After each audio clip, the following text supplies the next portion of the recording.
Il sera absent, d'après les examens faits et d'après le bilan qui a été fait par notre staff médical, à peu près 3 semaines.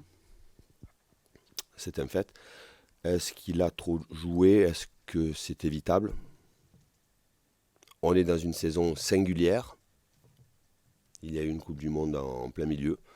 Je m'aperçois que dans beaucoup d'autres clubs, que ce soit des clubs où il y a eu beaucoup d'internationaux, il y a de la fatigue qui est générée automatiquement et qu'il y a des blessures. J'ai par philosophie de dire que les blessures font partie du métier. On est malheureux tout d'abord pour Kylian. C'est un compétiteur, il veut être présent tout le temps. On est malheureux pour lui, mais que de toute façon on ne peut pas passer une saison sans avoir de problèmes physiques. Ça fait partie de la compétition, ça fait partie d'une saison, encore plus quand vous êtes dans un club où vous avez des joueurs internationaux qui sont sollicités tout le temps, que ce soit avec le club, mais aussi que ce soit avec les différentes sélections.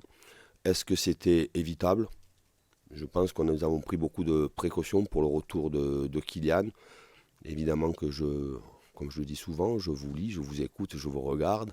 Le débat est fait sur le fait est-ce qu'il aurait dû jouer les de suite après la Coupe du Monde.